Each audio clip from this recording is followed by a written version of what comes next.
ये अगला चैप्टर आप लोग देखेंगे, चैप्टर नंबर 3। ठीक, चैप्टर नंबर 3 में मापन, मेजरमेंट। अब मेजरमेंट भौतिक विज्ञान में आवश्यकता क्या है, क्यों यह महत्वपूर्ण है, दैनिक जीवन में इसका क्या आवश्यकता है।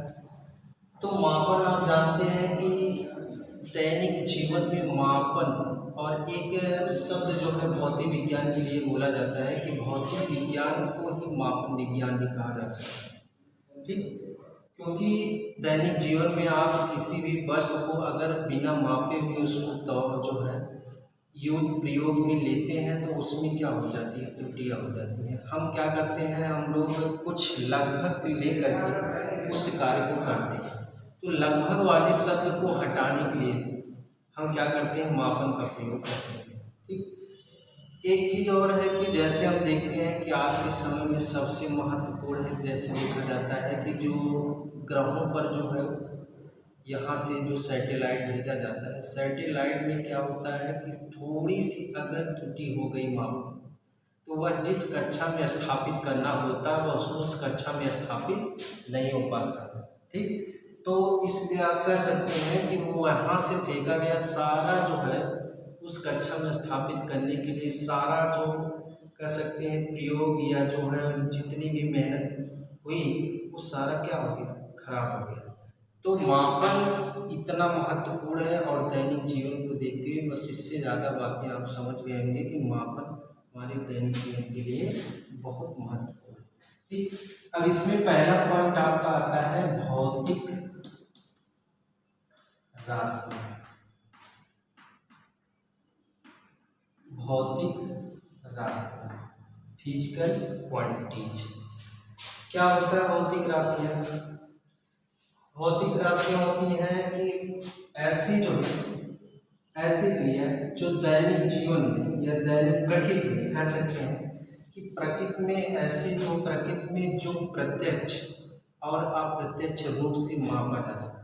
प्रकृति में होने वाली जो परिघटना है, घटना है, जो प्रकृति में होने वाली परिघटना है प्रत्यक्ष और अप्रत्यक्ष रूप से मापा जा सकता है, उसे क्या कहते हैं, भौतिक राशि कहते हैं। जैसे द्रव्यमान, ठीक, या कह सकते हैं कि ताप हो। अब इसमें से देखिए समय हो।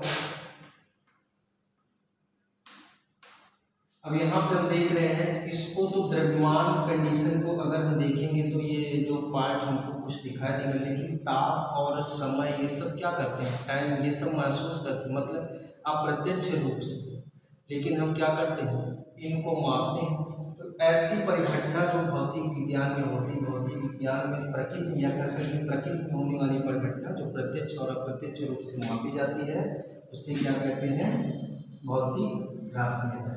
ठीक, भौतिक राशियों जैसे क्या होगा, द्रव्यमान, ताप और समय। अब देखेंगे भौतिक राशियों में एक पॉइंट आपका आता है मापन, क्योंकि मापन शुरू किए हैं, थोड़ा सा मापन के बारे में भी अध्ययन देंगे।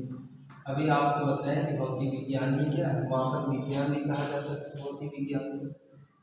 मापन क्या है, मापन किसी वस्तु का जो है मैग्नीट्यूड ज्ञात करना, मतलब उसका परिमाण ज्ञात करना।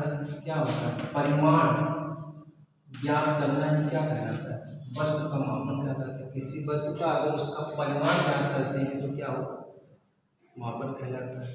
ठीक, तो मापन के लिए हम क्या देखेंगे, मापन में जो है परिमाण ज्ञात करने के लिए दो बातों की विशेष आवश्यकता होती है। एक होता है आपका, इसके प्रकार नहीं है, ये दो बातों को ध्यान में रखा जाता है। एक होता है मात्रक और दूसरा होता है आंकिक मान। आंकिक मान, मात्रक किसी वस्तु के मापन के लिए जो एक मानक मान लिया जाता है, वस्तु को मापने के लिए एक मानक मान लिया जाता है, उसी को क्या बोलते हैं, उसी मानक को ही क्या बोलते हैं, मात्रक। या कह सकते हैं किसी भौतिक राशियों को मापने के लिए जो एक मानक माना जाता है, जो मानक माना जाता है वही क्या कहलाता है, हमारा मात्रक कहलाता है। किसी भौतिक राशियों को मापने के लिए जो मानक माना जाता है वही क्या जैसे उसमें लिखते हैं किलोग्राम हुआ, मीटर हुआ, सेकंड हुआ, ये सब सारे क्या है मात्रक। आंकिक मान भी उसमें महत्वपूर्ण होता है। आंकिक मान जो हमारा होता है यह परिमाण को प्रदर्शित करता है, मतलब किसी भौतिक राशि का जो परिमाण संपूर्ण परिमाण होता है वही क्या कहलाता है, उसका आंकिक मान कहलाता है। मतलब इनको संख्या के रूप में आप दर्शाते हैं, जैसे 1 2 3 4 5 इस रूप में आप इनको दर्शाते हैं। इन्हीं दोनों को एक साथ मिला करके आंकिक मान का जो है क्या करते हैं, कह सकते हैं मात्रक और आंकिक मान को एक साथ मिला करके मापन की क्रिया को संपूर्ण बनाया जा सकता है। आंकिक मान से एक और परिभाषित किया है, आंकिक मान बराबर आपका होता है, आंकिक मान बराबर होता है कि किसी मापे गए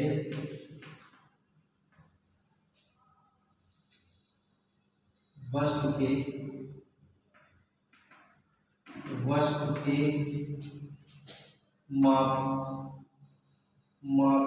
मापन का परिमाण। मान लेते हैं किलो, ठीक, अपान हमारा जो दूसरा हुआ मात्रक के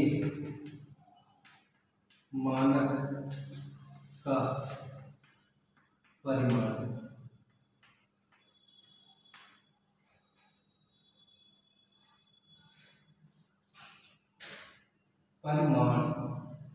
ये तो जो मैग्नीट्यूड इनके मात्रक और मापन इन दोनों का अनुपात, इसको मान लेते हैं यू, ठीक। और यहाँ पे जो हम मान ले रहे हैं ए है या एन से मान लीजिए, नंबर से प्रदर्शित करते हैं एन।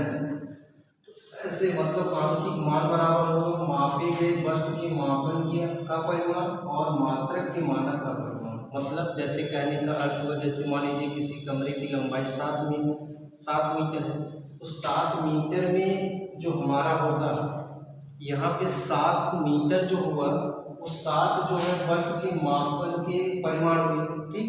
लेकिन जो मानक का परिमाण बता रहा है वह कितना गुना, तो वह किसका परिमाण बता, मानक का जो परिमाण बता रहा है 7।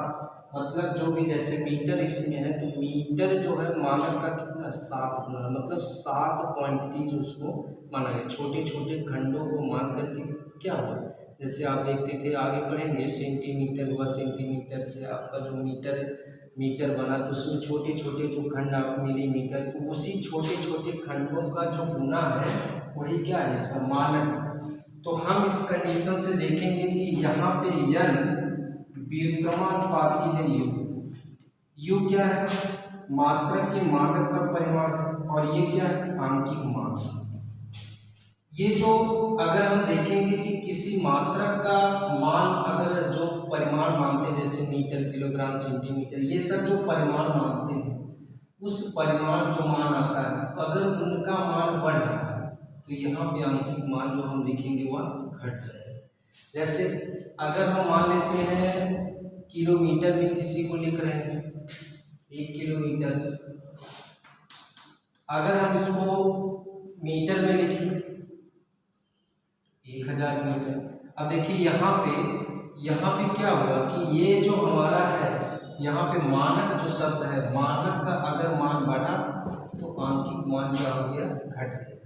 अगर मानक का मान जो है क्या हो गया घटा, ठीक। मानक का मान जो है अगर घटा, जैसे यहाँ पे मीटर लिए तो आंकिक मान उसी के अनुपात में क्या हो जाएगा घट जाएगा।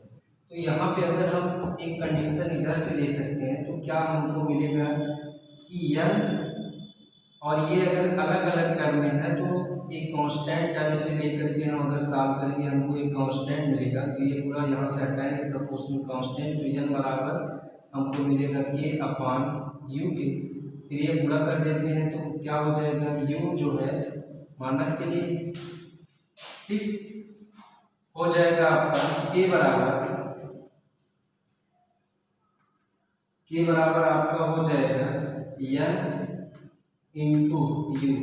n क्या अंकित मान है, u क्या है मात्रक के मानक का परिमाण मैग्नीट्यूड। ठीक, अगर इसका मान वेरिएबल कांस्टेंट है तो हम कहेंगे अगला पक्ष अगर इसमें अगला टर्म लेंगे तो वो भी तो जो है कांस्टेंट आएगा। तो इस प्रकार हम लिख सकते हैं इनका मान n1 u1। अगर इसी टाइप का दूसरा मान मानते हैं तो वो भी तो आपस में क्या होंगे, क्योंकि उनका मात्रक और आंकिक मान का गुणा अगले मात्रक चाहे वो वेरिएबल हो चाहे वो छोटे हो या अधिक हो उनके मान की क्या होगा बराबर होगा। तो n2 अगर होगा तो इस टर्म में u2 आपका बनेगा। ऐसे ही आगे की तरफ क्या होगा n3 n4 आगे की तरफ बढ़ता हुआ चला जाएगा। ठीक, तो इससे यही स्पष्ट हुआ कि अगर जो है आंकिक मान बढ़ाते हैं, आंकिक मान बढ़ता है तो हमारा मात्रक का जो है क्या होता है घट जाता है। ठीक, उसी के विपरीत हुआ। अब देखिए आंकिक मान जो यहाँ पे मापन है, मापन के लिए जो हम प्रदर्शित करते हैं उसमें कुछ वैल्यू कुछ जो है प्रदर्शित करने के लिए कुछ ढंग होते हैं, कुछ नियम होते हैं। जैसे हम क्या करते हैं कि मात्रक जो उसमें लिखे जाते हैं मात्रक को लगभग हम क्या लिखते हैं स्मॉल लेटर से लिखते हैं, लेकिन मात्रक जैसे सेकंड अगर लिखा गया ठीक तो स्मॉल लेटर से लिखेंगे। अगर किसी का जो है नाम से अगर कोई शब्द मिला जैसे केल्विन लिखा गया तो हम कैपिटल लेटर से लिखते हैं। मतलब जहाँ पे अगर किसी नाम से क्या होता है मात्रक प्रदर्शित किया जाता है उसको क्या करते हैं कैपिटल लेटर से लिखते जाते हैं। और जब क्या होता है अगर किसी के नाम से नहीं अगर जो है उसके मात्रक से है तो उसको सदैव कैसे लिखेंगे स्मॉल लेटर से लिखेंगे। सेकंड को लिखना होगा तो स्मॉल लेटर से लिखेंगे। अगर केल्विन को लिखना हुआ, न्यूटन को लिखना हुआ, ठीक एम्पियर को लिखना हुआ तो हमेशा इसको कैपिटल या लिख लेंगे ए लिख लेंगे, इस टाइप से इसको प्रदर्शित करते हैं। लेकिन कभी अगर हम क्या करें कि पूरा अगर नाम लिखा है जैसे एम्पियर हमने पूरा लिखा तो इस टाइप से अगर लिखेंगे तो ये हमारा टर्म गलत है। हमको क्या लिखना है इसको स्मॉल लेटर से ही लिखना है। ठीक, जैसे न्यूटन हो, न्यूटन को अगर हमको लिखना है तो न्यूटन को हम क्या लिखेंगे स्मॉल लेटर से ही लिखेंगे। ठीक, कैपिटल लेटर से इसको प्रदर्शित नहीं करेंगे। कैसे करेंगे स्मॉल लेटर से। अगर किसी में जो है इसका अनुपात लिखना है मतलब जैसे मीटर प्रति सेकंड है तो हम इसको 2 या प्रति सेकंड मीटर प्रति सेकंड या कह सकते हैं किलोग्राम मीटर प्रति सेकंड स्क्वायर को।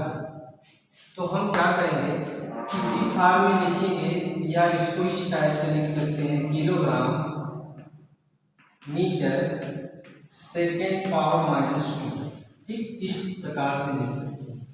लेकिन अगर हमको लिखना है इस टाइप से हम लिखते हैं कि किलोग्राम आवर्लिक करके मीटर आवर्लिक करके सेकेंड स्क्वायर तो ये हमारा क्या होगा ये स्थिति हमारी क्या होगी। ठीक, तो ये सारी स्थितियां जो है लिखने की विधि है कि जब किसी के नाम से होगा तो कैपिटल लेटर से प्रेजेंट करेंगे। संकेत अगर लिखाना है संकेत के अलावा अगर उनका पूरा नाम लिखना है तो स्मॉल लेटर से लिखेंगे।